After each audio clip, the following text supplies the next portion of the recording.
저당권과 관련해서 계속해서 보도록 하겠습니다.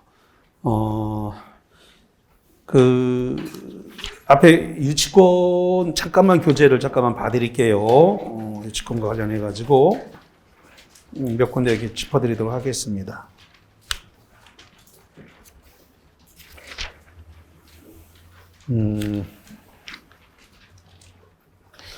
자, 유치권과 관련해서 366페이지에 보니까 거기 유치권이다 이런 얘기가 등장을 하고 있습니다. 거기 유치권의 의의를 보니까 유치권은 타인 물건, 거기 타인이란 말이 포인트입니다. 아까 자기 물건에는 유치권 행사가 안 된다 그랬죠? 그래서 아까 뭐라냐면 아까 유치권 꼭대기 제목에다 타 물건이라고 쓴 거 기억하세요? 네, 노란색으로 제가 써드렸거든요. 타 물건. 그래서 볼펜, 내가 손에 쥐고 있는 볼펜, 형광펜 너한테 유치권 행사하노라 안 된다 그랬습니다. 왜? 내 거에는 유치권 행사가 안 된다. 뭐 해야 된다고요? 너의 거에 된다. 타인 물건이다. 자, 그 다음에 오른쪽으로 가서 거기 법적 성질인 법정담보 물건이다. 아까 법정담보 물건임에도 불구하고 임의규정이라는 말씀 드렸는데 기억하시죠? 예. 법정담보 물건, 법정이니까 약정으로는 특약으로는 발생하지 않는다. 다시 한번 법정담보 물건은 약정으로 특약으로는 발생한다 안 한다? 안 한다. 그 다음에 부종성은 따라가는다라는 겁니다. 채권이 발생하지 않거나 소멸한 때는 유치권도 뭐다 성립하지 않는다. 그럼 예를 들어서 채권이 없는데 유치권이 발생할 리가 없고 채권이 소멸하면 유치권도 뭐한다? 소멸한다. 이걸 뭐라 한다고요? 부종성. 함께 움직인다는 소리예요. 피담보 여기 잠깐만 보세요. 여기 피담보 채권이란 말이 나왔는데 이 피담보 채권 그럼 원본 이자 이거 다 갚았어요. 원본하고 이자하고 갚아버리면은 피담보 채권이 소멸하게 되면 저당권 말소 등기하지 않아도 소멸해요. 다시 합니다. 피담보 채권에 해당되는 원본 3억이죠? 그 다음에 이자 갚았어요. 갚으면 저당권에 대한 말소 등기를 하지 않아도 저당권은 뭐한다? 소멸한다. 이거를 부종성이라 그래요. 피담보 채권이 소멸하면 저당권도 소멸하는 거예요. 마찬가지로 유치권에 채권이 있었을 거란 말이에요. 유치권의 채권을 갚아버리게 되면 유치권도 뭐 한다고요? 소멸한다. 그래서 그렇게 소멸하는 걸 뭐라 한다고요? 부종성이라고 하나. 함께 따라간다 이 소리니까 부종성. 그 다음에 수반성. 유치권이 특정 채권을 담보하는 것이므로 그 채권이 이전하면 유치권도 당연히 이전한다. 그래서 함께 넘어간다라는 건데 잠깐만 예를 들어서 이런 건데요. 지금 아까 돈 받을 권리가 있던 채권자가 다른 사람한테 넘겼습니다. 돈 받을 수 있는 채권을 양도했어요. 예를 들어서 의리 채권자인데 예를 들어서 정한테 넘기면서 네가 받아라. 난 다른 데 나는 다른 데 가서 일해야 되니까 네가 돈 받고 네가 점유를 해라. 그러면서 돈 받을 수 있는 채권 3억을 양도를 했다 이거죠. 그럼 채권이 넘어가니까 유치권도 같이 이전됐다. 그런 소리예요. 그걸 뭘 한다고요? 수반성. 함께 따라가다. 수반성. 그 다음에 4번에 불가분성이라는 건 나눌 수 없다라는 겁니다. 다시 한번 불가분성이 뭐라고요? 나눌 수 없다. 자, 잠깐만 이렇게 볼게요. 만약에 지금 예를 들어서 돈 받을 돈 채권이 피담보 채권이 3억이라고 칠게요. 3억인데 2억 9,500만 원을 갚았어요. 피담보 채권이 3억인데 2억 9,900을 갚았으니까 500만 원 남았죠?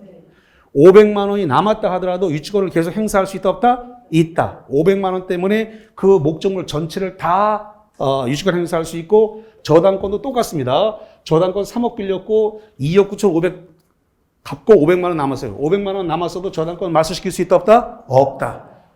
이거를 불가분성이라고 그래. 나눌 수 있다 없다? 없다. 그래서 전부가 다 변제될 때까지 유치할 수도 있고 저당권을 행사할 수 있다. 그걸 뭐라 그런다고요? 불가분성. 채권 전부가 변제될 때까지 목적물 전부를 점유할 수 있어요. 유치권에 점유할 수도 있고 저당권을 행사할 수 있다. 나눌 수 없다. 이런 이야기가 되겠습니다.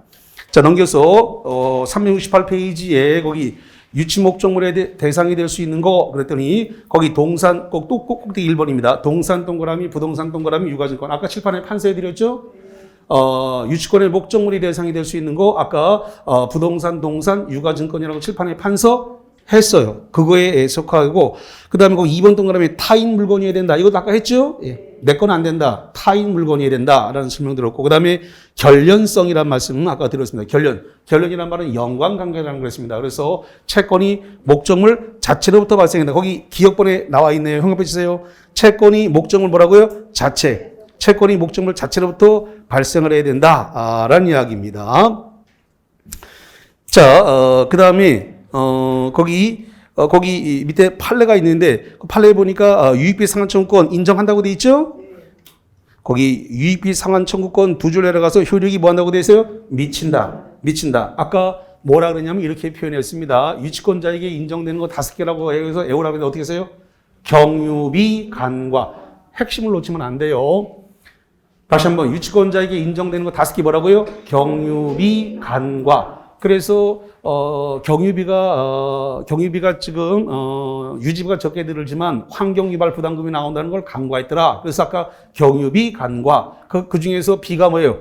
비용 상환 청구권. 비용 상환 청구권에서 2개 써드렸어요. 뭐하고 필요비, 유익비. 그래서 필요비에도 뭐 한다고요? 미친다라고 해서 나와 있고요. 그다음에 이번에 공사대금 채권. 공사대금 채권 때문에 유치권 행사할 수 있다 없다? 있다라고 돼 있고 거기 지금 거기 보니까 뭐라고 돼 있냐 그러면 거기 공사대금 채권 보니까 그다음에 수급인이란 말 나오죠? 거기 2번 동그라미 두 번째 줄에 공사대금 채권 있죠? 공사대금 채권 옆에 뭐가 나왔다고요? 수급인. 수급인이 뭐 하는 거라 그랬어요? 아까 시험 문제가 바로 다이렉트로 나온다고 아까 그림 그려드렸는데 수급인은 일을 해준 사람을 뭐라 한다고요? 수급인. 일을 맡긴 사람을 도급인. 수급인이 누구고 도급인이 누군지를 모르면 문제가 안 풀린다는 말씀 아까 드렸어요. 그래서 아까 도급인을 일을 시킨 사람으로서 건축주라고 했죠? 칠판에 써드렸습니다. 일을 시킨 사람을 도급인, 그 사람을 뭐라 한다고요? 건축주. 일을 한 사람으로서 채권이 발생한 사람 뭐라 한다고요? 수급인. 그러니까 수급인이 돈을 못 받게 되면 목적물을 점유해서 유치권을 성립시킬 수 있다. 그 공사대금 채권 때문에 거기 2번 동그라미 하나, 둘, 셋, 넷, 다섯, 여섯. 그렇죠. 그래서 거기 2번 하나, 둘, 셋, 넷, 네 번째 줄에 거기 변제가 되는 등 특단의 사정이 없는 한 소멸되지 않는다. 그래서 계속 유치권이 있다. 이런 이야기가 되겠고 그 다음에 오른쪽에 가서 369페이지 꼭대기에 보니까 유치권이 부정된다. 권리금 반환 채권. 잠깐만 아까 유치권 인정 안 되는 거 제가 뭐라고 그랬냐 그러면 권리금, 보증금, 매매대금 이런 거 유치권 인정되지 않는다. 칠판에다가 썼었어요. 이미 아까 뭘 썼다고요? 권리금, 보증금, 매매대금, 칠판에 핵심적인 거 쫙 다 썼습니다. 그래서 거기 꼭대기 뭐가 나왔어요? 권리금 나왔어요, 권리금. 그 다음에 그 2번 동그라미 뭐가 나왔어요? 보증금. 뭐가 나왔다고요? 보증금. 권리금이나 보증금이나 매매대금은 유치권 행사할 수 있다, 없다? 없다. 자, 그 다음에, 그 니은번이 좀 어려운 건데, 거기다 별표를 쳐놓으세요, 니은번. 채권이 목적물에 반한 청구권과 동일한 법률관계 또는 동일한 사실관계로부터 발생했을 때 이때 유치권을 인정한다라는 건데 그 말이 좀 어려워요. 자, 지금 이런 소리인데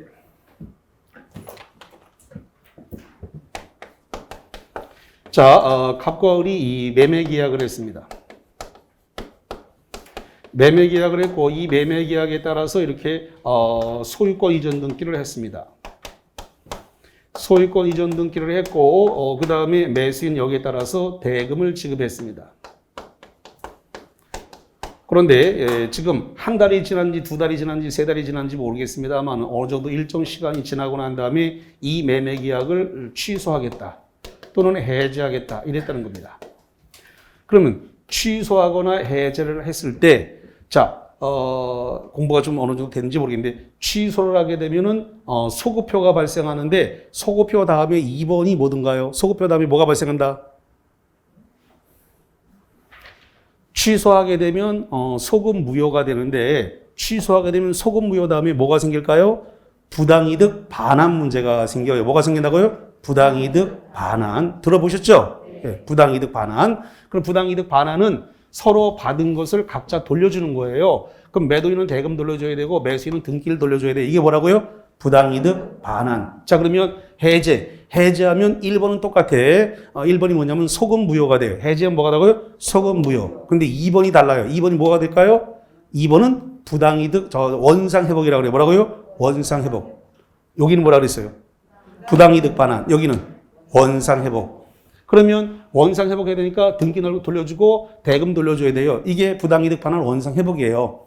이게 동시에 일어나야 되는데 어느 한쪽에 안 해주게 되면은 당신이 등기 안 줄 때까지 나 대금 못 준다라고 유치권을 행사할 수 있다. 그게 동일관계, 동일법률관계예요. 다시 봐요. 거기가 니문에 채권이 목적물의 반환 청구권. 아까 반환 청구권, 등기 반환, 목적물 대금 반환 이거죠. 반환 청구가 동일한 법률관계, 동일한 사실관계로부터 발생하면 그거 반환될 때까지 유치권을 행사할 수 있다 없다? 있다. 그래서 니문이 좀 어려운 내용이 되겠고, 그다음 맨 밑에 니문 점유 중에 발생한 채권이 한정하지 않으며 채권이 먼저 발생한 한 후에 점유를 취득한 경우도 유치권은 성립한다. 거기 파란색으로 현관변 주세요. 그게 시험 문제인데 아까 제가 그 노란색으로 1번 두 번째 줄에 아까 판서 1번 동그라미 두 번째 줄에 채권과 점유와의 결연성은 무죄 삼지 않는다라고 아까 노란색으로 써놨었거든요. 그거 내용입니다. 아까 유치권 판서 1번 있죠? 제가 유치권 판서 1번이 뭐냐면 채권이 목적물 자체로부터 발생할 것 이게 1번이었죠? 근데 그 밑에다가 제가 노란색으로 뭐라고 썼냐면 채권과 점유와의 결연성은 문제 삼지 않는다. 근데 이건 시간이 좀 많이 걸린다라고 아까 말씀드렸는데 그 내용이 바로 요거라고요. 그러니까 뭐냐면 채권이 발생했기 때문에 점유를 했는지 점유하고 있다가 채권이 발생했는지 이건 문제 삼지 않는다. 그래서 거기 점유 중에 발생한 채권에 한정하지 않고 채권이 먼저 발생한 후에 점유를 취득한 경우에도 유치권은 뭐한다? 발생한다. 그냥 문제 삼지 않는다. 이런 거예요. 넘겨서 370페이지 꼭대기에 보니까 변제기 채권이 뭐 한다고요? 변제기 도래. 칠판에 판세드렸죠? 예. 그 다음에 네 번째 목적물이 적법한 점유. 그래서 불법 점유를 하게 되면 유치권 성립하지 않는다. 이것도 해드렸죠? 예. 그 다음에 오른쪽으로 가 371 꼭대기 유치권 배제 특약이 없어야 된다. 아까 뭐라 그랬냐면 유치권은 법정 담보 물건이지만 이미 규정이란 말씀 드렸었죠? 네. 그래서 배제 특약할 수 있다 없다? 있다. 그런 말씀을 드렸습니다. 좋습니다. 그래서 배제 특약이 없어야만 가능하다. 이런 이야기를 했고요. 그 다음에 넘겨서 372페이지로 가서 유치권의 효력은 유치할 권리인 게 뭐냐 그랬더니 채무가 변제될 때까지 목적물의 인도를 거절할 수 있는 걸 유치적 효력이라고 했습니다. 다시 한번 유치적 효력은 채무가 변제될 때까지 채권이 변제될 때까지 목적물 인도를 거절할 수 있는 걸 뭐라고요? 유치적 효력이라고 한다라고 말씀을 드렸습니다. 그 다음에 373페이지로 와가지고 거기 양가리분의 경매권과 가리면제 충당권 그러니까 이거 뭐라고 외웠어요? 경유비 간과 그래서 경유비 간과의 경이 뭐예요? 경매를 집어넣을 수 있다. 그 다음에 아까 간이변제 충당권. 아까 간이변제 충당권 뭐라고 했어요? 금반지 2개 들고 왔을 때, 유치권 소멸을 청구하면서 한 달만 맡아달라. 한 달 안에 못 갚으면 팔아도 좋다라고 했을 때, 한 달이 됐는데 안 갚으면 법원에다가 이 돌반지 팔아도 될까요? 라고 법원에다 청구하는 걸 그걸 뭐라 한다고요? 간이변제 충당권. 설명은 다 드렸어요. 여러분이 이제 쭉쭉 보시면 하면 돼. 설명은 다 드렸기 때문에. 그 다음에 374페이지 꼭대기로 가니까 과실 수취권. 그래서 아까 과실 수취권이 과실이 종류가 세 가지라는 말씀 드렸나요? 어떻게 세 가지예요? 천연과실, 법정과실, 사용이익이다. 이렇게 말씀을 드렸는데 이 과실이 발생을 하게 되면 먼저 이자에 충당하고 후 원금에 충당한다. 칠판에 판세해드렸죠? 예. 그래서 그렇게 보시면 되고 그 다음에 중간 4번에 비용 상환 청구권 이런 말씀을 드렸습니다. 이하 생략하고 378페이지로 가서 저당권입니다. 자, 378페이지에 거기 꼭대기 저당권의 성립에 356조 조문을 볼게요. 저당권의 내용이다. 저당권자는 은행으로 봅니다. 채무자 또는 제3자가 점유를 이전하지 아니하고 자 점유를 이전하지 않았으니까 여기 저당권자가 목적 부동산을 점유한다 안 한다? 안 한다. 그래서 점유를 이전하지 않고 채무의 담보를 제공한 부동산에 대해서 다른 채권자보다 자기 채권의 우선 변제를 받을 권리가 있다. 여기서 우선 변제는 경매를 집어넣어서 받아야 됩니다. 다시 한번 우선 변제는 뭐라고요? 경매를 집어넣고 우선 변제를 받는 거다라는 이야기가 되겠습니다. 자, 그래서 거기 양가로 이번에 보니까 그런 말 나왔죠. 타 물건, 내 부동산이라 누구 물건이라고요? 타 물건이다. 타인 부동산이 된다. 그 다음에 우선 변제는 경매를 집어넣어서 우선 변제를 받는다. 그 다음에 3번 동그라미 점유를 수반하지 않는다. 라는 말 나왔고, 그 다음에 담보물건으로서 부종성, 수반성, 불가분성, 물상대위. 물상대위는 조금 이따 다시, 여기 잠깐만 보세요. 여기 물상대위가 있는데, 물상대위는 조금 이따 나오니까 다시 물상대위는 자세하게 좀 이따 봐드릴게요. 다시 좀 뒤에 나와요. 자, 받고, 그 다음에 거기 저당권이 성립하기 위해서는 거기 중간 3번입니다. 박스 밑에 양가로 2번, 파란색 2번. 저당권이 성립하기 위해서는 저당권 설정 계약, 저당권 설정 계약이 있어야 된다. 칠판 보세요. 저당권 뭐가 있어야 한다고요? 설정 계약. 그래서 저당권 설정 계약이라서 물권 계약이 있어야 돼요. 물권 계약은 그 뒤에 뭐로 해야 돼요? 등기. 그래서 여기 썼습니다. 설정 계약 1번, 등기가 2번이에요. 다시 한번 설정 계약, 물권 계약을 하는 게 1번이고 그 다음에 2번이 뭐라고요? 등기. 등기를 해야 돼요. 자, 그래서 보시면 되겠고, 그래서 넘겨서 380페이지입니다. 380페이지 중간에 양가로 이번에 저당권 무슨 등기 하라고요? 설정 등기. 그래서 첫 번째는 저당권 설정 계약. 저당권 설정, 여기 저당권 설정 계약을 이걸 뭘 한다고요? 물권 행위. 다시 한번 저당권 설정 행위를 뭘 한다고요? 물권 행위. 두 번째 뭐 한다고요? 등기. 그 등기, 거기 2번 양가로 등기 했습니다. 자, 그 다음에 381페이지 꼭대기로 가서 저당권의 객체 동그라미, 객체란 말은 대상. 다시 한번 객체가 뭐라고요? 대상. 저당권은 점유를 수반한다, 수반하지 않는다. 수반하지 않는다. 목적으로는 반드시 등기 등록이 돼야 되고, 민법이 규정한 것, 부동산, 토지 건물, 지상권, 전세권. 민법 2위에서 규정하는 거, 등기된 선박, 광어권, 어업권, 자동차, 항공기, 기장비 이렇게 나오는데, 거기에다가 하나만 더 민법이 규정하는 거 토지, 건물과 지상권, 전세권 있는데 전세권 뒤에다가 뭐라고 하나 쓰면 공유 지분도 대상이 됩니다. 거기다 하나 더 쓰세요. 뭐라고요? 공유 지분. 381페이지 꼭대기에 거기 1번 동그라미 민법이 규정하는 거 부동산, 토지, 건물과 지상권, 전세권 다음에 뭐라고 쓰라고요? 공유 지분. 자, 잠깐만. 한 번 배웠기 때문에 기억을 못 할 수 있습니다. 이 공동 소유라고 하는 것은 종류가 3가지 있다고 배웠을 거예요. 기억이 안 날 수도 있습니다. 배웠는데. 공동 소유가 종류가 3가지. 어떻게 3가지야? 공유, 합유, 총유. 들은 기억 나죠? 개념이 아직 안 썼을 거야. 다시 한번 공동 소유가 종류가 3가지라고 해요. 3가지. 어떻게 3가지라고요? 공유, 합유, 총유. 이 중에서 공유를 집중적으로 배웠을 거예요. 왜냐하면 합유와 총유는 시험에 잘 안 내기 때문에 주로 공유를 위주로 배웠을 거라고 생각을 합니다. 그러면 자, 여기 봅니다. 그러면 예를 들어 가지고 갑을병이 1억씩 투자를 했어요. 갑을병이 1억씩 투자했을 때 1억을 지분으로 인정을 해요. 그러면 지분을 인정해서 3분의 1의 지분을 갖게 되는데 그 3분의 1의 공유 지분이 해서 토지나 건물을 샀습니다. 그걸 다 뭐라 그러냐면 공유물이라 그래요.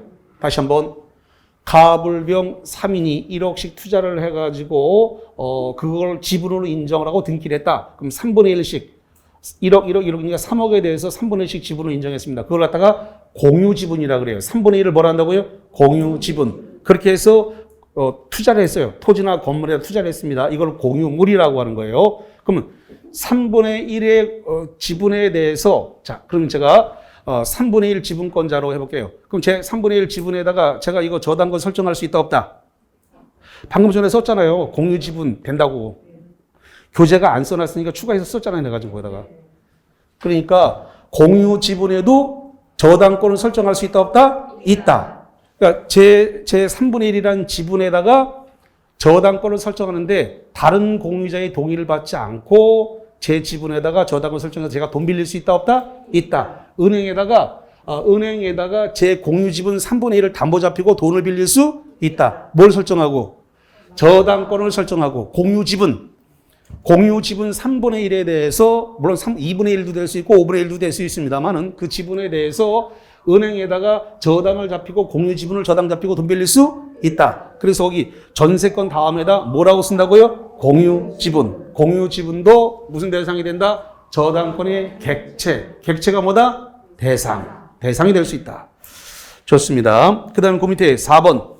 저당권 설정할 수 있는 채권은 거기 현관편 금전 채권에 한하는 것은 아니다. 아까 금전 채권에 한하지 않는다는 말씀 드렸죠? 예. 일반적으로 금전 채권이지만 반드시 금전 채권일 필요는 없다. 금전 채권에 한하지 않는다. 이런 말씀을 드렸어요.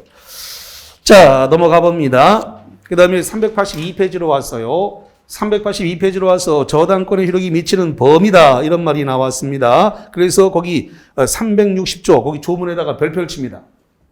이 조문, 360조 조문. 7번 보세요. 360조 피담보 채권의 범위 5개는 꼭 외워야 된다라고 했습니다. 자, 그리고 거기 360조 저당권의 원본. 자, 여기 보세요. 아까 그래서 원금이라고 안 돼 있고 뭐라고 돼 있다고 했어요? 원본이라고 그랬습니다. 원본이 변제기에 뭐로 바뀐다? 원금으로 바뀐다 그랬습니다. 다시 한번. 원본이 변제기에 뭐로 전환된다? 원금으로 바뀐다 그랬습니다. 그래서 법조문에 원금으로 안 돼 있고 뭐로 돼 있다고요? 원본으로 돼 있다라고 얘기했어요. 그래서 원본, 이자, 위약금, 채무 불이행으로 인한 손해배상과 저당권 실행 비용을 담보한다. 그러나 지연 배상에 대해서 원본 이행기일 경과 형편 1년분에 한해서 행사다. 여기 봅니다. 이거거든요. 채무 불이행에 따른 지연 배상, 지연 이자는 얼마만 담보한다고요? 1년분. 요게 시험 문제 1년분. 요거 1년분이라고 하면 요게 시험 문제다라고 하는 거. 왜 1년분만 담보한다 그랬어요? 후순위 권리자도 받아갈 게 있어야 되니까. 그래서 1년분에 한한다라고 아까 했습니다. 제가 맨 밑에 358조 맨 밑에 보니까 저당권의 효력이 범위. 저당권의 효력은 저당 부동산에 부합된 물건. 여기 부합된 물건, 부합물인. 부합된 물건을 줄이면 뭐라고요? 부합물. 부합물, 그 다음에 종물에도 뭐한다? 미친다. 여기 어디까지 미친다고요? 종물. 더 나가서 대지 사용권까지 다 미쳐요. 종물에도 미친다. 그러나 법률의 특별한 규정 또는 설정행위는 특약입니다. 계약에 의해서 약정이 있으면 그러하지 않다. 여기 약정이 있으면 그러하지 않다는 말은 배제 특약할 수 있다. 이 소리예요. 약정이 있으면 부합물, 종물, 대지 사용권에 미치지 않는다라고 배제 특약할 수 있다. 그러하지 아니하다는 말은 배제 특약을 할 수 있다. 이런 소리예요. 자, 그 다음에 359조의 과실에 대한 효력. 여러분 보세요. 과실이라고 하는 것은 잘못이 아니고 뭐라고 하세요? 열매. 여기서 말하는 과실은 세 가지. 어떤 거라고요? 천연과실, 법정과실, 사용이익. 근데 여기 지금 칠판에 보니 뭐라고 되냐면 과실은 언제부터 미친다고요? 압류의 효력이 발생한다. 압류는 어떻게 발생한다? 경매 개시 등기가 있어야 예외적으로 미치게 된다. 자, 거기 꼭대기로 가서 359. 저당권의 효력은 저당 부동산에 대한 현관편 뭐가 있어야 된다? 압류가 있은 후. 어떻게 압류가 생긴다고요? 경매 개시 등기. 압류가 있은 후에 저당권 설정자가 누구죠? 소유자라니까. 이게 빨리빨리 돼야 된다니까. 다시 한번 저당권 설정자가 누구다? 소유자가 그 부동산으로부터 수취한 과실 또는 수취할 수 있는 과실에도 뭐한다? 미친다. 그러나 저당권자 누구다? 은행. 저당권자는 그 부동산에 대한 소유권, 지상권 또는 전세권을 취득한 제3자에 대해서 압류한 사실을 통지한 후가 아니면 이로써 대항하지 못한다. 여기 보세요. 저당권자 은행은 여기 101호, 102호, 103호한테 우리가 경매 기입 등기를 해서 압류가 효력이 발생했으니까 이제부터 월세는 임대인한테 내지 말고 우리한테 내야 되고, 만약에 임대인한테 내면 우리한테 또 내야 되니까 두 번 내는 우를 범하지 마시기 바랍니다라고 통지를 해야 된다. 그때부터 효력이 발생하니까, 통지한 대로 효력이 발생을 하니까 통지 안 하고 월세 왜 우리한테 안 주는데 라고 주장하지 못한다. 그런 소리예요. 좋습니다. 그래서 쭉 정리를 했고, 자, 그 다음에 저쪽 384페이지에 토지 목적 위에 있는 건물로서 대지 사용권입니다. 그래서 토지를 저당권을 목적으로 하는 경우에 독립한 부동산 건물은 당연히 저당권의 효력이 미친다. 그러나 저당권 설정자가 저당권 실행한 후에 토지상의 건물을 축조하게 되면 저당권 실행으로 건물이 철거되어야 하고 목적으로 담을 가치는 하락하게 된다.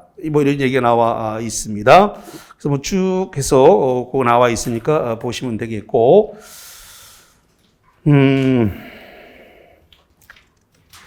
자, 여기 아까도 잠깐 얘기했습니다만 대지 사용권과 관련해서 지상권, 전세권, 임차권에도 미친다는 말씀을 드렸으니까 요거 참고해서 좀 보시고 있다. 사례로 가서 구체적으로 나올 거니까 다시 한번 볼 겁니다. 자, 그 다음에, 거기 365조 저당 지상의 건물에 대한 경매 청구권이라고 되어 있는데, 그 위에다가 365조 저당 지상의 건물에 대한 경매권인데, 그 위에다가 뭐라 하냐면, 일괄 경매 청구권이라고 쓰세요. 다시 한번. 저당 지상의 건물에 대한 경매 청구권이란 말 나왔죠? 예. 그걸 뭐라고 쓴다고요? 일괄 경매 청구권이라고 씁니다. 일괄 경매 청구권. 365조 위에다가 쓰라고요. 자, 그럼 잠깐만 그림을 보여드릴게요.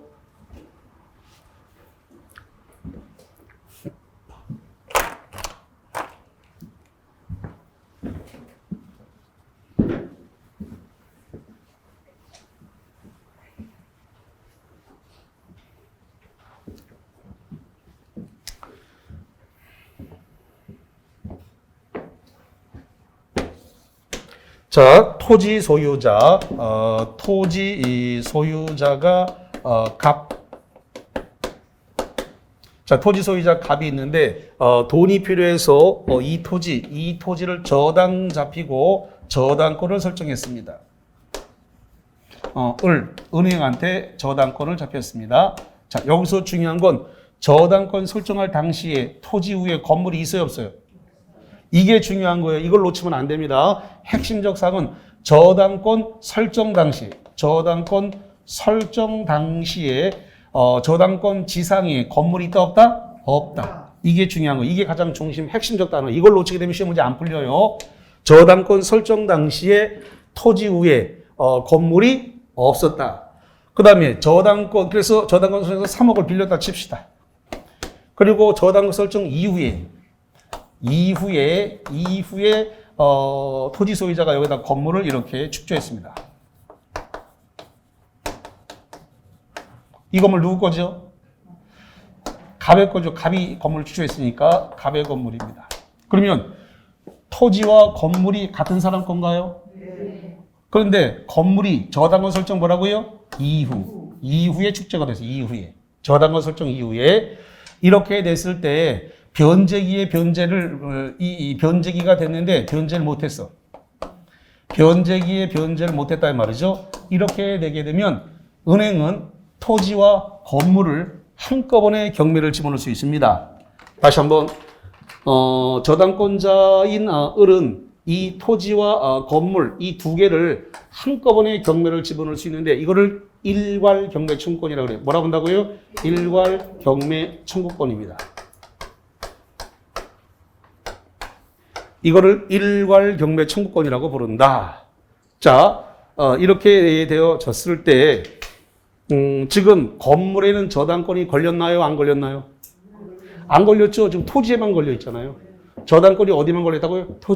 토지에만 걸려 있고 건물은 저당권이 안 걸려 있는데 일괄 경매를 넣었단 말이죠. 법에서 넣을 수 있다라고 되어 있으니까 넣은 거예요. 왜 넣냐면 토지만 넣으면 토지 소유자와 건물 소유자가 달라지게 됩니다. 자, 다시 합니다. 만약에 토지와 건물이 지금 토지도 갑의 것이고 건물도 갑의 것이고 동일이 있는데 저당권이 토지만 걸려 있으니까 토지만 건물을 넣어서 경매를 넣어서 경락인이 병이 됐다라고 칩시다. 그러면 토지 소유자는 병, 건물 소유자는 갑, 토지 소유자와 건물 소유자가 달라졌죠, 경매로? 다시 말합니다. 지금 토지와 건물이 같은 사람, 갑 두 개 다 같은 거잖아요. 동일인. 근데 저당권은 토지에만 걸려 있죠. 그래서 토지만 경매를 넣어라 라고 한다면 토지가 경매가 넘어가서 병으로 소유자가 바뀌었어요. 그럼 토지 소유자 병, 건물 소유자 갑. 토지 소유자와 건물 소유자가 달라지면 가치 하락을 발생시켜요. 토지 소유자와 건물 소유자가 달라지게 되면 가치가 뭐 한다고요? 하락이 돼요. 그래서 법에서 가치 하락을 막기 위해서 이런 경우에 토지와 건물을 한꺼번에 경매를 집어넣을 수 있다라고 규정을 했다. 이걸 뭐라 한다고요? 일괄 경매 청구권이다. 근데 건물에는 저당권이 걸렸다 안 걸렸다? 안 걸렸는데 소유자가 같으니까 동일인이니까 경매를 동시에 넣을 수 있다라고 법에서 규정을 했다는 겁니다. 단 경매가 들어갔다 하더라도 건물은 저당권이 있다 없다? 없다. 그러니까 여기 건물에 대해서 경락대금에 대해서는 우선 변제 받지 못한다. 우선 변제를 못 받는다 이거예요. 왜? 건물에는 저당권이 안 걸렸으니까. 그럼 뭐만 우선 변제받는다? 토지. 토지에 대해서만 우선 변제받고 건물은 저당권이, 그러니까 경매를 집어넣을 수는 있지만 토지에 대해서는 저당권자 은행이 우선 변제 받아갈 수는 없다. 이 일괄 경매 청구권은 권리지 의무는 아니다. 자, 거기 잠깐만 볼게요. 그러면 다시 볼게요. 여기 교재 한번 다시 한번 보겠습니다. 거기 365조 저당지상의 건물에 대한 경매 청구권을 이걸 뭐라 부른다고요? 일괄 경매 청구권이라고 한다라는 겁니다. 자, 그럼 그 밑에 기억의 요건입니다. 기억. 저당권 설정 후를 동그라미 찍고 별표 치세요. 후라는 단어를 놓치면 안 돼요. 이 후라는 게 아주 중요한 거예요. 저당권 설정 후 토지 지상의 건물이 신축됐다. 언제 이후에 신축됐어요? 저당권 설정 이후에 건물을 지었다는 겁니다. 따라서 저당권 설정 당시에 이미 건물이 존재하고 있다면 일괄 경매는 인정될 수 없다. 오히려 이런 경우는 법정지상권이 발생해요. 뭐가 발생한다? 법정지상권. 저당권 설정할 당시에 건물이 존재하면 뭐로 간다고요? 법정지상권. 없어야만이 뭐가 된다고요? 일괄 경매 청구권이야. 그래서 여기 굉장히 중요한 문제가 발생을 하는 거다라는 겁니다. 그 다음에 그 밑에 판례 밑에 B번입니다. B를 볼게요. 저당권 설정자가 축조하고 뭐한다? 소유하고 있어야 한다. 여기 보세요. 여기 보니까 뭐라고 되어 있냐면 토지 소유자 갑이 건물을 축조해서 소유권을 누가 갖고 있어요? 갑. 그러면 토지 소유자와 건물 소유자가 뭐가 되냐면 동일인, 같은 사람이 돼야 된다. 거기 지금 B번에 나왔죠. 토지 소유자와 건물 소유자 동일인, 같은 사람이어야 된다. 라는 이야기를 하고 있습니다. 그 다음에 오른쪽으로 가서 385페이지 꼭대기 D번입니다. 일괄 경매를 할지라도 저당권자는 은행입니다. 형용표현 건물의 매각대금으로부터 우선 변제를 받지 못한다라는 소리입니다. 우선 변제는 못 받는다. 이런 얘기가 되겠네요. 자, 그 다음에 네 번째 물상대위라고 하는 말인데 거기다 별표를 크게 하나 찍는 물상대위. 자, 여기 봅니다. 여기 지금 물상대위라고 하는 말이 나왔습니다. 물상대위. 물상대위라고 하는 것은 지금 이 부동산의 저당권이 설정되는데 이 목적 부동산이 멸실 훼손했습니다.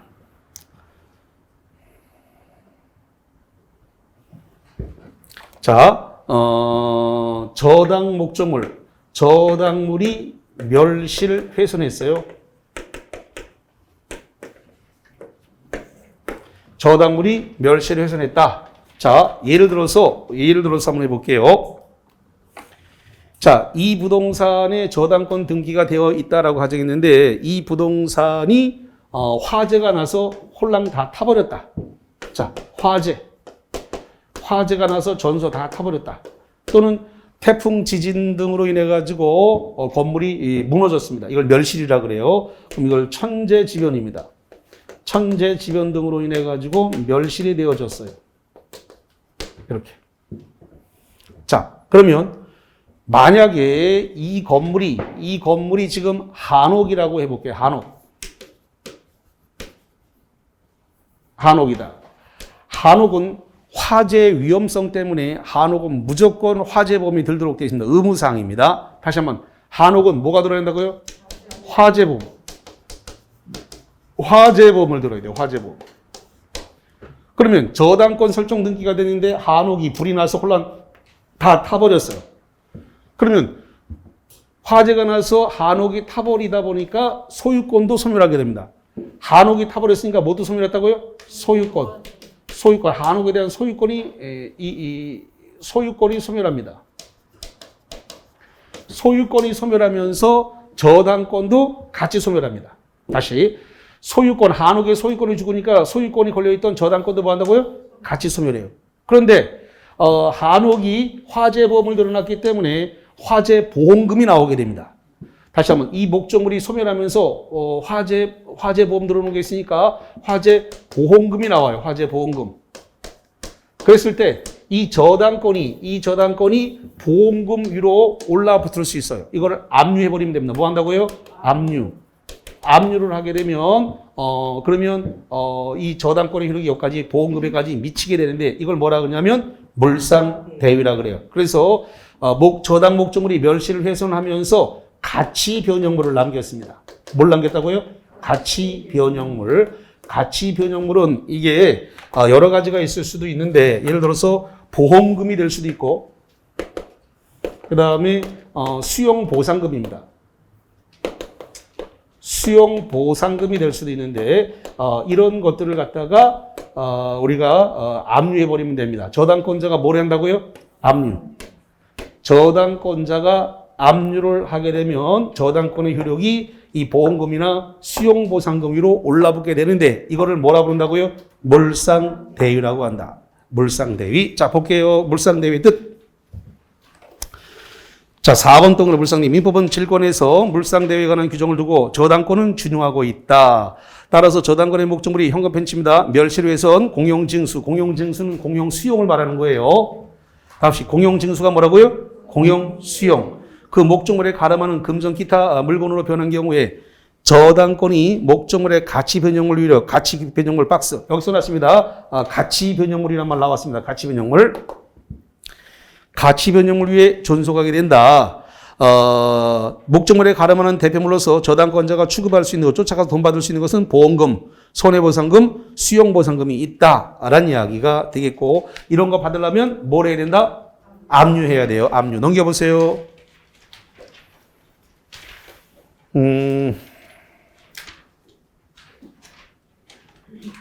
거기 이 판례 위에 보면 디귿번이 있습니다.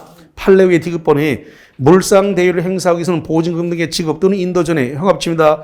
보증금 등의 지급, 인도 전에 뭐 한다? 압류해야 된다. 이때 압류는 반드시 저당권자가 압류할 걸 요하지 않는다. 저당권자가 압류하지 않으면 제3자가 압류해도 된다. 못 받아가게 압류만 하면 된다. 누가 압류해야 된다고요? 제3자가 압류해서 못 받아가게 만들어 놓으면 저당권자가 또 거기다 숟가락을 얹으면 돼요. 밥상에 숟가락을 얹으면 된다. 이런 이야기가 나와 있는 겁니다. 자, 그 다음에 387페이지로 가가지고 거기 4번 동그라미가 되겠습니다. 4번 동그라미에 보니까 국세와의 관계가 나왔어요. 국세. 그래서 저당물의 소유자가 체납 국세는 법정 기일 전에 저당권에 우선하여 징수하지 못한다. 그러나 현금에 쳐보세요. 저당물에 부과된 국세와 가산금 이른바 당해세 박스하고 별표칩니다. 당해세는 법정 기일 전에 설정된 저당권에 대해서 언제나 우선하게 됩니다. 거기가 중요해요. 4번에다 별표칩니다. 자, 설명 한번 다시 드릴게요. 국세 지방세와 저당권이 있습니다. 국세 지방세 저당권 국세와 지방세 저당권이 있는데 이때 저당권이 먼저 성립해서 등기가 먼저 됐습니다. 국세 지방세가 먼저 받아갈 수 있다 없다. 자, 다시 합니다. 국세 지방세가 있는데 저당권이 선순위야. 그랬을 때 국세 지방세가 저당권보다 먼저 받아갈 수 있다 없다. 없다. 그래서 시험 문제를 놓친단 말이에요. 그래서 다시 국세 지방세가 있는데 저당권하고 왔을 때 저당권하고 있을 때 저당권이 선순위고 국세 지방세가 후순위일 때 국세 지방세가 우선 받아갈 수는 없다. 단 우선 받아갈 수 있는 국세 지방세는 당해세에 한해서만 언제나 우선하기 때문에 저당권 순위와 상관없이 저당권 뒤에 있어도 당해세에 해당되는 세금은 먼저 받아간다. 다시 국세 지방세는 저당권에 언제나 우선한다? X.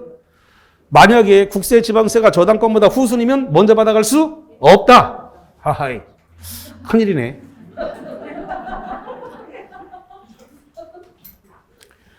국세 지방세가 저당권보다 후순위, 뒤에 있는 거야, 뒤에. 후순위라면 먼저 받아갈 수 없다. 단 국세 지방세가 당해세에 해당되는 경우는 저당권보다 먼저 받아갈 수 있다. 당해세란 말이 나오기 전까지는 국세 지방세가 먼저 받아가지 못한다. 세법을 조금 더 알아야 될 것 같아요. 지금 세법 공부가 좀 덜 돼서 당해세에 대한 개념이 없는 것 같아요. 거기 지금 두 번째 그런 말을 써놨잖아요. 거기 저당물에 거기 4번의 세 번째를 저당물에 부과된 국세와 가산금 이른바 무슨 세라고 됐어요? 당해세. 당해세는 법정 기일 전에 설정된 저당권에 대해서 뭐한다? 우선한다. 언제나 우선. 그러니까 국세 지방세가 저당권보다 언제나 우선한다? 땡. 어떤 경우만 우선한다? 당해세. 당해세란 말이 나오기 전까지는 절대 국세 지방세가 저당권보다 우선할 수 없다. 조심하셔야 돼. 예. 국세 지방세가 저당권 뒤에 있다면 먼저 받아갈 수 없다. 단, 당해세는 먼저 받아갈 수 있다. 아주 중요하니까 그걸 조심하셔야 돼. 예. 좋습니다. 그 다음에 388페이지로 가서 뭐가 나오냐면 제3취득자 이겁니다. 제3취득자는 저당권 설정 뭐라고요? 이후에 권리 취득한 자예요. 388페이지 부동산 저당권 설정된 후에라는 걸 동그랗게 칩니다. 후에만 남기는 거야. 후라는 말을 놓치면 시험 문제 놓쳐버리는 거야. 여기 뭐라고 됐다고요? 후. 저당권 설정 이후입니다. 이후에 권리 취득한 자, 소유권, 지상권, 여기서 나왔습니다.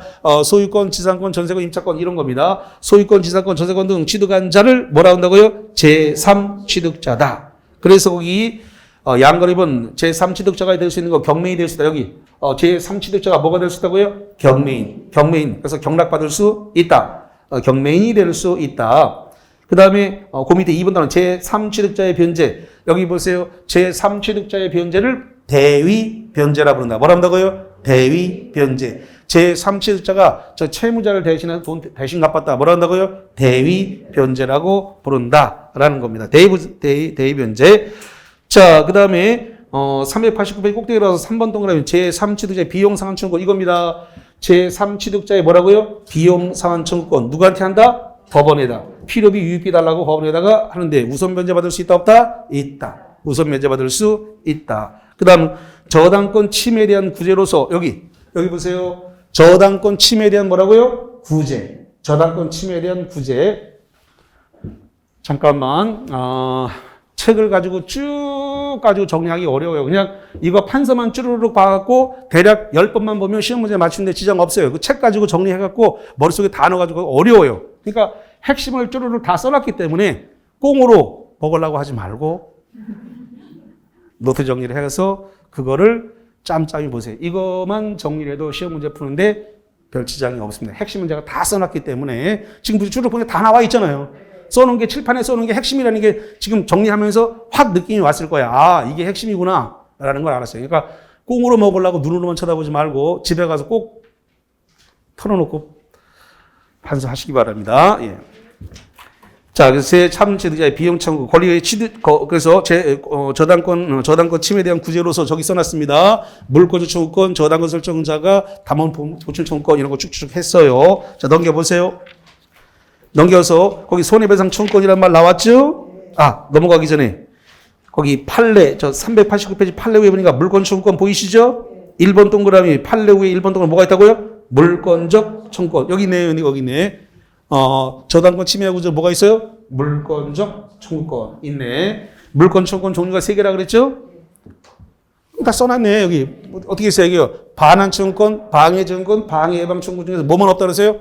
반환 청구권만 없다. 다 돼 있죠? 그럼 거기 읽으면 자꾸 시간 가는데 저기 판례 바로 위에 줄에 있네. 두 번째 줄. 다만 저당권의 목적물은 점유라는 것을 내용으로 하지 않기 때문에 형법은 반환 청구권 뭐한다? 인정되지 않는 점을 뭐하라? 주의하라. 그래서 저기에다가 별표를 딱 쳐놨네. 반환 청구권은 없다. 그래서 이게 시험 문제다라고 하기에다 별표 딱 붙어 있잖아요. 여기 아까 다 했는데 못 알아들었을 수 있어요. 핵심이었는데 여러분이 못 알아들었을 수 있습니다. 아까 내가 중요하다고 핵심이라고 다 말씀드린 별표를 쳐놨는데 자, 그 다음에 2번 동그라미에 390의 꼭대기 뭐가 나왔어요? 손해배상 청구. 여기 써놨네요. 뭐가 나왔어요? 손해배상 청구권. 그 다음에 거기 담보물 보충 청구권. 이거 뭐라고 써놨어요? 담보물 보충 청구권. 그 다음에 4번 동은 즉시 변제 청구권. 여기 써놨네. 즉시 변제 청구권. 다 돼 있어요. 핵심적 사항은 다 돼 있으니까 한 번만 쭈르륵 다시 한번 돌려보시면 될 것 같아. 자, 그래서 거기까지 이 관련된 내용은 쭉 다 봤습니다. 자, 그럼 프린트를 좀 정리를 해보겠습니다. 자, 일단은 메일 정리 노트부터 봅시다. 자, 메일 정리 노트와 관련해가지고 3번 가겠습니다. 3번. 저당권은 원본, 이자, 위약금, 채무 불이행으로 인한 손해배상 및 저당권의 실행 비용을 담보한다. OX. 요거 360조의 피담보 채권의 범위를 얘기한 거예요. 어디다 쓰세요? 360조. 요거 360이라고 딱 쓰세요. 그거 조문이에요, 조문. 예. 그래서 4번 오다. 자, 그 다음에 4번 봅니다.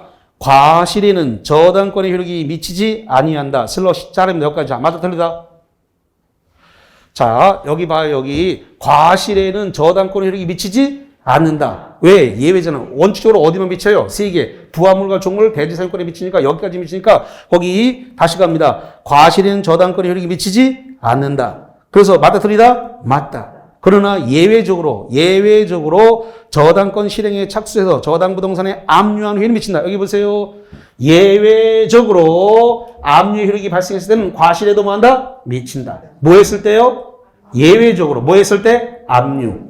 경매 개시가 들어가면 예외적으로 미친다. 그러니까 과실과 물상대위는 원칙으로 미친 저당권력이 미친다, 안 미친다? 안 미친다. 안 미친다. 이 두 개는 과실과 물상대위는 압류 효력이 발생해야만 미쳐요. 자, 그 다음에 그래서 결론 압류한 후에만 미친다. 그래서 답이 5가 됐어요? 5. 자, 그 다음에 5번입니다. 저당 소유자가 체납하고 있는 국세 또는 지방세는 그 법정 기일 전에 설정된 저당권에 언제나 우선한다. OX. X. 언제나 우선하는 건 뭐다? 당해세. 당해세란 말이 주어지지 않는 한 후에 있는 저당권 뒤에 있는 국세 지방세가 저당권보다 우선 받아갈 수는 없다. 아주 조심하셔야 돼. 자, 그 다음에 6번. 토지를 목적으로 저당권을 설정한 후 동그라미, 후란 말을 놓치면 안 돼요. 설정자가 그 토지에 건물을 축조한 때에는 저당권자 은행은 토지와 함께 그 건물에 대해서도 경매를 청구할 수 있다. 14번 5입니다. 14번을 뭐라 부른다?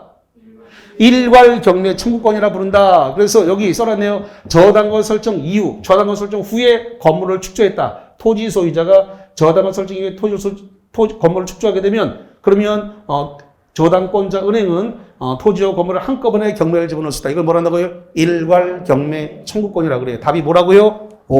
5입니다. 자, 7번. 제3취득자는 경매인이 될 수 있으며 슬러시 자릅니다. 경매인이 될 수 있다, 없다? 자, 여기 봐, 여기. 제3취득자는 뭐가 될 수 있다고요? 경매인. 경락받을 수 있다. 제3취득자는 경매인이 될 수 있다. 경매인이 될 수 있으며 채무자의 의사에 반해서도 채무를 변제할 수 있다. 오다 X다. 자, 여기 봐, 여기 채무자의 의사에 변해서 변제기가 도래하면 채무를 변제할 수 있다. 변제하는 거 이걸 뭐란다? 대위 변제. 채무자가 갚지 마세요라고 하더라도 변제기가 도래했는데 안 갚으면 이거 경매 들어가면 자기들은 다 권리를 소멸하게 돼요. 말소된단 말이에요. 네가 책임질 것도 아닌데 안 갚지 말라 그러면 말이 돼. 그러면서 대신 갚을 수 있다, 없다? 있고, 그 다음에 돈 갚은 돈 내놔라라고 구상권 행사할 수 있고, 대위변제를 했으니까 피담보 채권이 소멸했으니까 저당권 말소를 청구할 수 있다. 그래서 답은 5가 되는 거예요. 자, 이제 해보니까 알겠지만 칠판에 판서된 게 굉장히 중요한 내용이었다는 거 이제 깨닫게 되겠죠. 그 많은 양을 여러분이 머릿속에 넣기가 쉽지가 않아요. 근데 이거 지금 쭉 정리된 거 자체가 완전체예요, 완전체. 그렇기 때문에 이걸, 양도 많지도 않아, 지금. 이거 딱 핵심만 축 추려놓기 때문에. 그래서 이거, 10번만 쓰고 하면 문제는 0.5초에 딱 골라낼 수 있어요.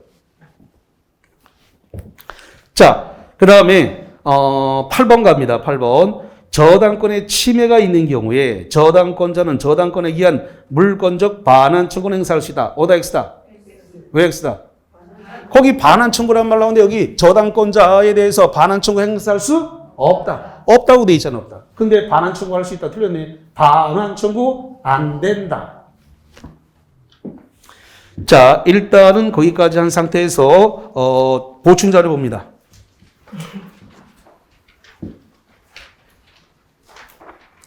자, 보충 자료. 저당권에 관한 설명으로 틀린 것은 1번 채무자가 저당물을 손상 멸실하였을 때는 기한의 이익을 상실한다. 오다 X다.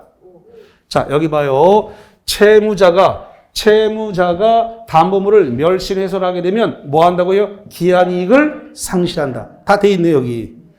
채무자가 채무자의 규책 사유로 담보물을 멸실 훼손시키게 되면 뭐가 발생한다고요? 기한 이익을 상실한다. 기한 이익을 상실한다는 말은 아까 얘기했습니다. 여기 2023년 4월 30일까지 3억을 쓸 수 있는 것을 기한 이익이라고 하는데 2023년 4월 30일까지 변제기니까 이때까지 3억을 사용할 수 있어요. 이걸 뭐란다고요? 기한이.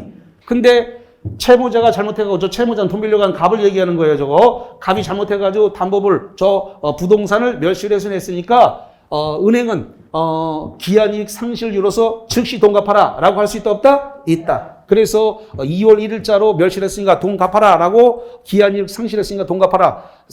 4월 30일까지 내년 4월 30일까지 쓸 게 아니라 즉시 돈 갚아라 라고 요구할 수 있다 없다? 있다. 있다. 그래서 여기 기한이익을 상실한다는 말은 맞는 말이고, 그 다음에 두 번째, 저당권의 효력은 저당권 설정 전에 동그라미 전에 목적 부동산의 권한 없이 부합된 물건에 미치지 않는다. 부합된 물건 박스. 부합된 물건 줄여서 뭐란다? 부합물. 다시 한번 부합된 물건은 뭐라고요? 부합물.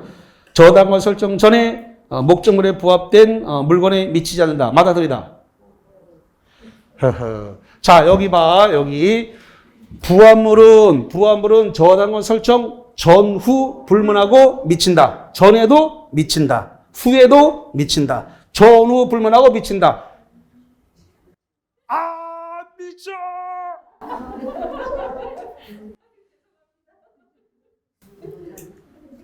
그러니까 그 2번 미치지 않는다는 말은 맞는 거예요, 틀린 거예요?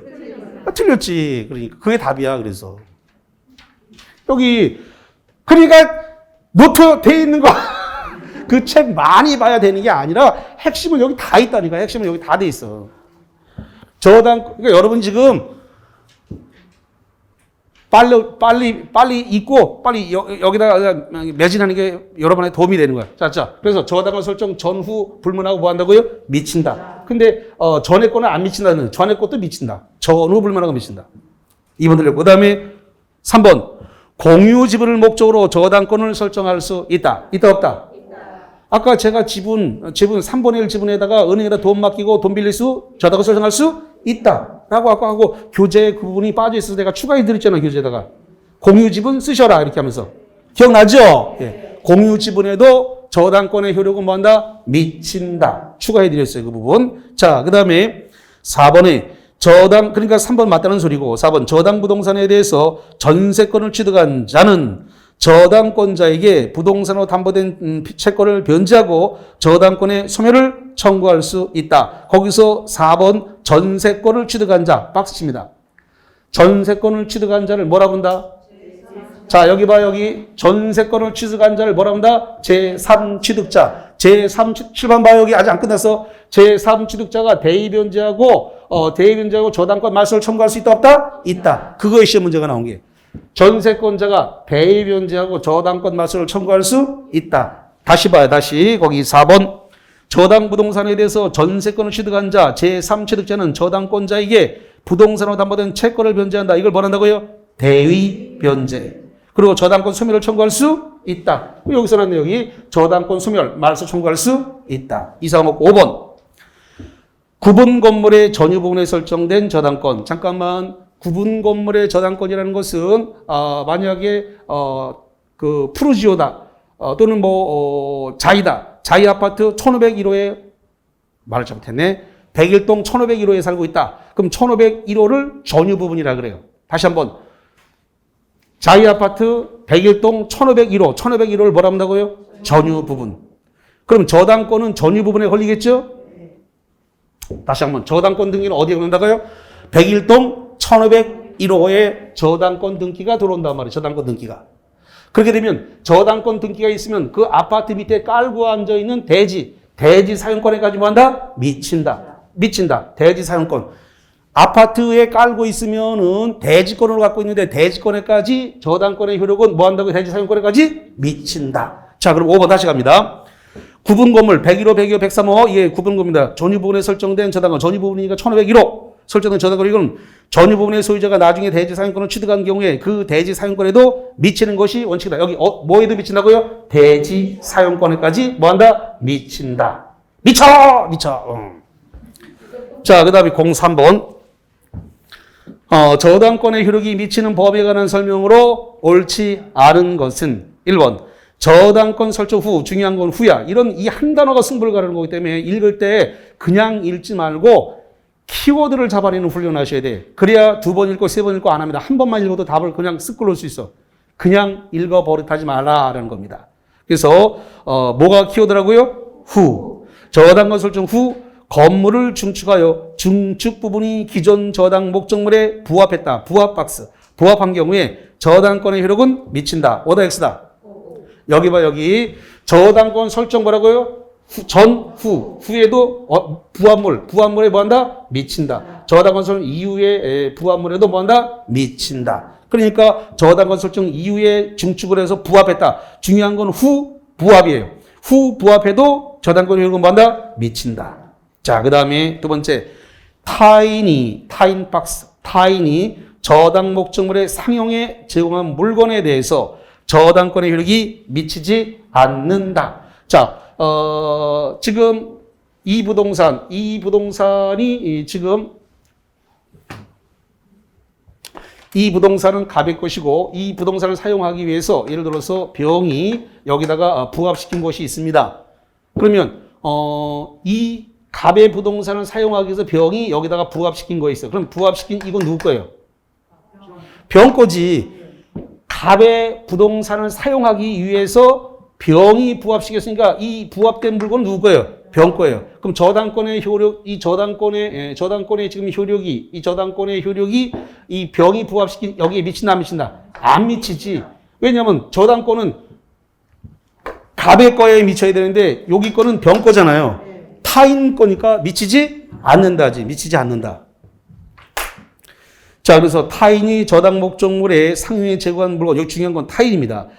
제공한 물건에 대해서는 저당권의 효력이 미치지 않는다. 저당권은 갑소유해야 되는데 좀 갑소유가 아닙니다. 지금 채무자 것이 아니다. 자, 그 다음에 세 번째 건물에 대한 저당권의 효력은 건물 소유를 목적으로 하는 지상권에도 미친다. 자, 미쳐요, 미쳐요. 자, 여기 봐요. 건물을 목적으로 하는 지상권, 전세권, 입찰권에도 뭐한다? 미친다. 다시 건물을 목적으로 하는 대지 사용권에 해당되는 지상권, 전세권, 입찰권에도 뭐한다? 미친다. 지상권이 미쳐. 미치는데 거기 뭐라고 돼 있어요? 미친다고 돼 있네. 그냥 답은 그거 이상이 없다. 없다. 자, 그 다음에 네 번째 저당 목적물이 매매된 경우, 매매된 경우에 그 매매 대금에 대해서 저당권자가 물상대유를 할 수 있다 그랬는데, 자, 여기 보세요. 물상대유를 보니까 저당물이 멸실훼손하면서 가치변형물에 해당되는 보험금, 수용금인데 지금 매매를 했으니까 팔았죠? 팔았어요. 자, 여기 봅니다. 자, 갑이 이 부동산을 갖다가 예를 들어서 정한테 팔았습니다. 정한테 팔게 되면 정한테 팔았어요. 자, 이렇게 볼게요. 자, 이 부동산을 갑의 소유해서 정한테 매매로 팔았습니다. 그러면 이 저당권이 그대로 정 위에 따라갑니까? 안 따라갑니까? 따라가죠. 정은 뭐가 되냐면 제3취득자가 되는 거예요. 매수인 정입니다. 그러면 매매 대금이 지금 팔았으니까 매매 대금이 발생을 했는데, 그러면 저당권이 지금 이 정한테 넘어갔으니까 정한테 따라갔어요, 안 따라갔어요? 따라갔어요. 그러면 저당권이 소멸했다, 안 했다? 안 했다. 그럼 여기 저당물이 멸실을 훼손해서 소멸해야 되는데 지금 저당물이 소멸했다, 안 했다? 안 했다. 안 했으니까 틀렸단 말이에요. 거기. 자, 다시. 저당 목적으로 매매된 경우에 매매대금에 대해서 저당권자는 물상대유할 수 있다가 아니라 없다. 매매대금이나 월세에 대해서는 물상대유가 되지 않아요. 왜? 그대로 따라갔으니까 이 소유자 병한테 저당권이 그대로 붙어있네. 저당권 소멸했다, 안 했다? 안 했다. 소멸 안 했으니까 물상대유가 일어날 수 없어요. 목적물이 여기 보세요. 저당 목적물이 멸실을 훼손해가지고 멸실훼손해서 없어지면서 가치변형물을 남겨야 된단 말이야. 근데 없어진 게 아니라 붙어서 넘어갔네. 붙어서 넘어갔으니까 저당권은 살아있는 상태니까 소멸했다, 안 했다? 안 했다. 그러니까 물상대위가 발생할 여지가 없어요. 그래서 결론은 X. 4번 틀린 거예요. 5번. 저당 부동산에 대해서 지상권을 취득한 제3자는 여기 보세요. 지상권 설정한 게 뭐가 된다고요? 제3취득자가 뭐야 된다고요? 지상권. 자, 저당부당 재산권을 취득한 제3자는 저당권자에게 피담보채권을 변제하고 저당권의 소멸을 청구할 수 있다. 여기 보세요. 제3취득자는 대변제하고 저당권의 소멸을 청구할 수 있다. 이상이 없네. 자, 그래서 여기까지 봤습니다. 자, 쉬었다가 와가지고 계속하겠습니다. 칠판은 치우지 말고 놔두세요.